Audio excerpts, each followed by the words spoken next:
ప్రతి దీంట్లో రోజాని పెడదామని ఎందుకు ఐడియా వచ్చింది? రోజా అసలు రోజా మూవీస్ ఫిల్మ్స్ లో పెద్ద స్టార్ కదా అప్పటికే. పెద్ద హీరోయిన్, మీ ఇద్దరం చాలా సినిమాలు చేసాం, మీ ఇద్దరం కూడా బయట రోజా గారు నేను బాగా క్లోజ్.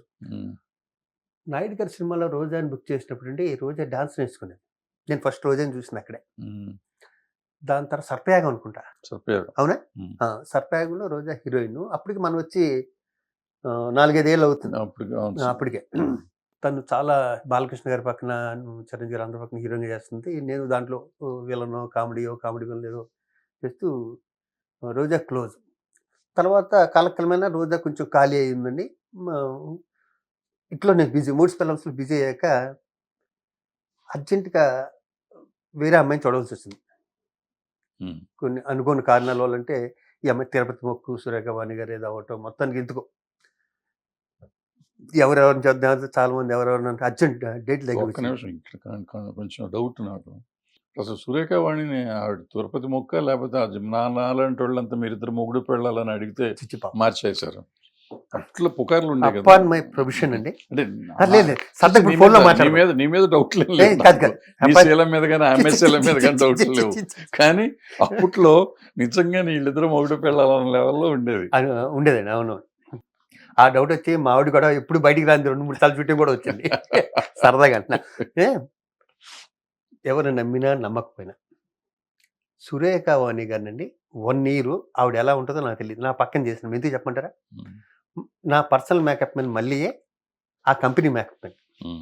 మార్నింగ్ ఆ అమ్మాయి 4 o'clock వచ్చండి, వెనకాల జడ మొత్తం అంతా మేకప్ వేసుకొస్తే అప్పుడు చూసేవాళ్ళు లొకేషన్ షార్ట్లో. ఆ 2-3 ఎపిసోడ్లు అయిపోయాక నేను ఫస్ట్ వెళ్ళిపోతానండి. మళ్ళీ ఆవిడకి మేకప్ తీయడానికి ఒక 1/2 hour పడుతుంది, నేను ఉండను. ఆ మేకప్ తప్పితే వేరే మేకప్లో నేను ఎప్పుడు ఆవిడ చూడలేదండి. ఒకరోజు ఇప్పటికీ ఆవిడ అంటుంది ఎప్పుడైనా కనిపిస్తే, ఒకరోజు నేను మురళీకృష్ణ గారిని కలవటానికి మెట్లు ఎక్కుతున్నాను ఆఫీస్లోకి వెళ్ళటానికి. ఒక అమ్మాయి దిగుతానండి. హాయ్ అండి శివాజీ గారు అంది. వాయిస్ ఎక్కడ విన్నాను అనిపిస్తుంది కానీ హాయ్ హాయ్ అమ్మా ఎంప్లాయ్ మోనికి వెళ్ళిపోయాను. మన్నాడు ఇంకొన్ని నెలల తర్వాత షూటింగ్ వస్తే ఏంటండి అసలు పలకిస్తే కూడా పలకలేదని. నువ్వు అనుకోలేదమ్మా, సారీ, నేను ఇంతవరకు హెయిర్ ఉంటే ఎవరు అనుకున్నాను నేను. దాని తర్వాత మీ ఇద్దరం కలిసి సినిమాలు, నా ఓన్ ప్రొడక్షన్ కూడా చేసింది అమ్మాయి. నా ఓన్ ప్రొడక్షన్ కూడా 2 సీరియల్స్ నాతో యాక్ట్ చేసింది. చాలా మంచి అమ్మాయి, చాలా కంఫర్ట్గా ఉండేది. రోజా దగ్గర నుంచి మధ్యలో వెళ్ళాం సురేఖ. రోజా అయితే సురేఖ వాణి గారు ఏదో మొత్తానికి ప్రాబ్లం వచ్చింది, అర్జెంటుగా మార్చాలంటే ఏం చేయాలంటేను నన్ను నేను ప్రొటెక్ట్ చేసుకోవాలి కదా నా చేతిలో పెట్టినప్పుడు. ఇప్పుడు మా ఇద్దరిది మీరు అన్నట్టు 3 పిల్లలు మా ఇద్దరిది సూపర్ డూపర్ హిట్ అయిపోయాక మళ్ళీ నేను కొత్త అమ్మాయిని తీసుకొచ్చాను అనుకోండి, తత్త అంటే నేను వెనకపోతాను మళ్ళీ. రోజా గుర్తొచ్చింది. అయితే రోజాకి ఫోన్ చేశాను. ఒకసారి అర్జెంటుగా వస్తాను కలవాలంటే, శివాజీ నేను ఇక్కడే ఉంటున్నాను, మన పంజాగుట్ట దగ్గర ఒక అపార్ట్మెంట్స్ దాంట్లో ఉంటున్నానంటే, అదే రోజు వెళ్ళా. ఏంటి అని, రోజా నేను 3 ఫిల్మ్స్ చేస్తున్నాను, చూస్తాను చాలా బాగుంది అన్నాను. నాతో చేయకూడదు కదా, డిఫరెంట్గా చేస్తాను శివాజీ, ముందు డేట్లు చెప్పు అంది. డేట్లు 2 చెప్పానండి. మీరు చెప్తే నమ్మరు, సురేఖ వాణి గారితో ఎంత కంఫర్ట్. ఎందుకంటే ఒక వ్యక్తి చేశాక మళ్ళీ రెండో వ్యక్తి ఎవరు చేసినా కూడా పేరు రావటం ఇంపాసిబుల్. అమృతం నన్నే గుర్తుపెట్టుకుంటారు తప్పితే నా తర్వాత ఎంతమంది చేసినా సరే గుర్తుపెట్టుకోరండి. అలాగే వాళ్ళు చేసాక నేను చేసిన అంతే. రోజా వచ్చి ఒక పెద్ద హీరోయిన్, ఆ అమ్మాయి వచ్చి సెట్కి వచ్చి తిని ఏమనుకున్నా అంటే, ఇంతకుముందు చేస్తే మేము ఒకరోజు లాస్ట్ డే 3 ఎపిసోడ్లు చేయాలి. ఫస్ట్ డే 2, 2, 2, 3 చేయాలండి, అయ్యే ఉంటాయి. ఫస్ట్ డేనే 3 ఎపిసోడ్లు చేసింది రోజా. ఒకరోజు నాకేదో ఫారెన్ వెళ్తానని చెప్పి మార్నింగ్ 7కి వచ్చండి, అంత పెద్ద హీరోయిన్, అప్పుడు పాపులర్ హీరోయిన్, 5 ఎపిసోడ్లు చేసి అన్న మీరు ప్రొడ్యూస్ చేశారు, 5 ఎపిసోడ్లు చేస్తే ఎవరి వల్ల అవుతుందండి? రోజా గారు చేశారు. ఆశ్చర్యపోయాడు సెట్ అంతా. 5 ఎపిసోడ్లు అంటే మాట, 5 సార్లు డ్రెస్సులు మార్చాలి, మేకప్ ఉండాలి. మార్నింగ్ 7 o'clock స్టార్ట్ చేస్తే అండి 1 గంట 2 అయింది ఆ రోజు. నాకు అంత హెల్ప్ చేస్తుంది. అదే ఫస్ట్ నేనే తీసుకొచ్చాను ఒక విధంగా రోజా గారిని.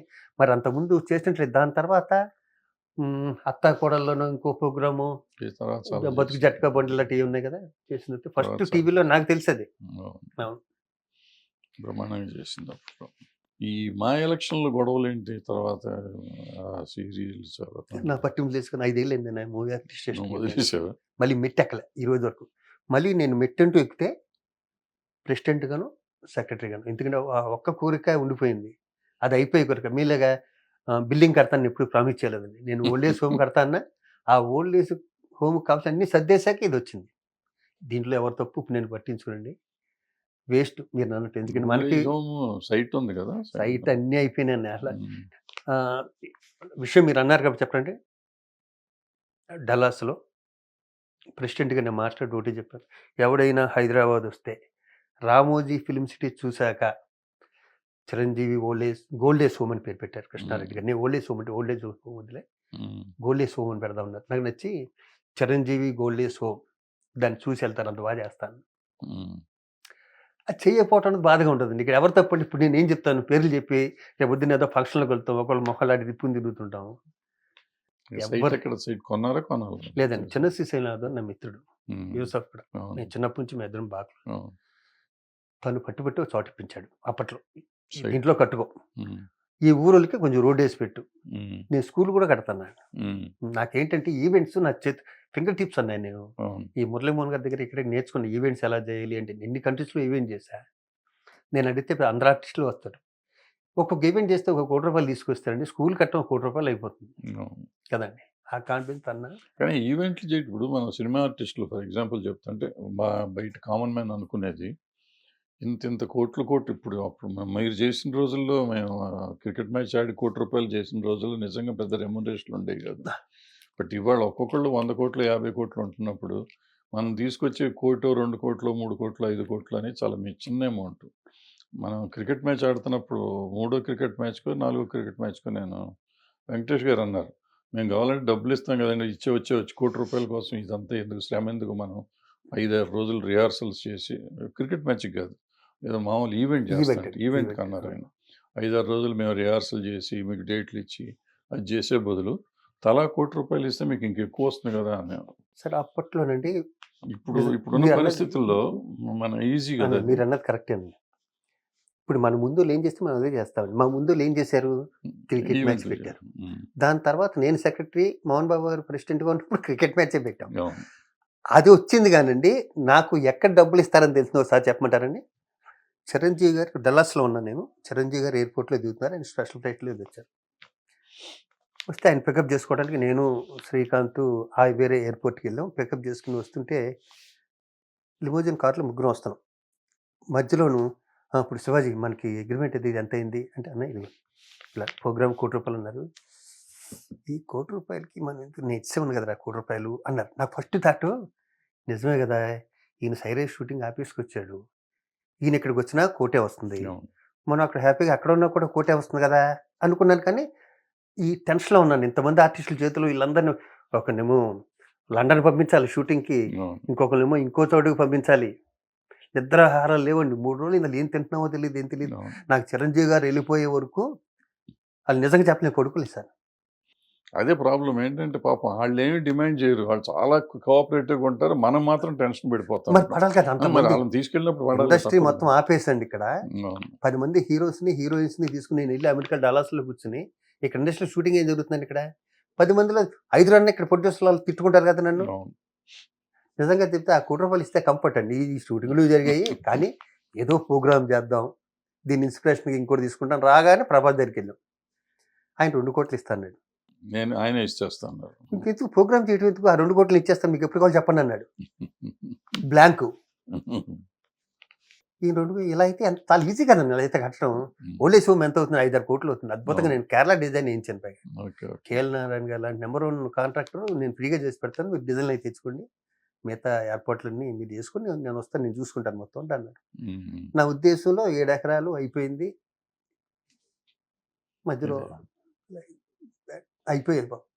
మీరన్నట్టు ఇందాక అన్నారే ఎవడుంటాడు మూవీ ఆర్టిస్ట్ స్టేషన్‌కి ఆఫీస్‌కి వచ్చి నిజంగా 2 బెడ్‌రూమ్ ఫ్లాట్ చాలండి అక్కడ. కానీ అది సిటీ సెంట్రల్‌లో ఉంటేనే బావుంటది ఇప్పుడు. అవును. ఊరవతల అక్కడికే రారు. అవును. ఈ ఊరవతల ఎక్కడో పెట్టామనుకోండి అప్పుడు వేస్ట్. వేస్ట్ అండి. కానీ ఓల్డ్ ఏజ్ హోమ్ నేను కాకపోయినా సార్ పోనీ నాకు హుషారు తగ్గిపోయింది ఇప్పుడు. నేను కూడా ఎలా అయింది మనకింత మన సినిమాలు మనం చేసుకుందాం శుభ్రంగానే హ్యాపీగా ఎంజాయ్ చేద్దాం లైఫ్ అని పడిపోతుందిగా. ఒక మంచి పని చేసి మాట అనిపించుకునే కన్నా శత్రువు లేనోడికి నేను నిజంగా అజాత శత్రువునండి. నాకెవరు శత్రువులు ఉండరు. అవును. నేను పెద్ద హీరోని ఎలా చూస్తాను జూనియర్ ఆర్టిస్ట్‌ని కూడా అలా చూస్తాను. హుహుహు. నమస్కారం పెడితే ఇద్దరు ఒకటే ఉంటదండి. అవును. అవును. అవును. ఆళ్ళు ఒకలా పెట్టి, ఈళ్ళు ఒకలా పెట్టనండి. హ్మ్. అందుకని నాతో ఒకసారి ఫ్రెండ్‌షిప్ చేస్తే జీవితాంతం ఉంటారు.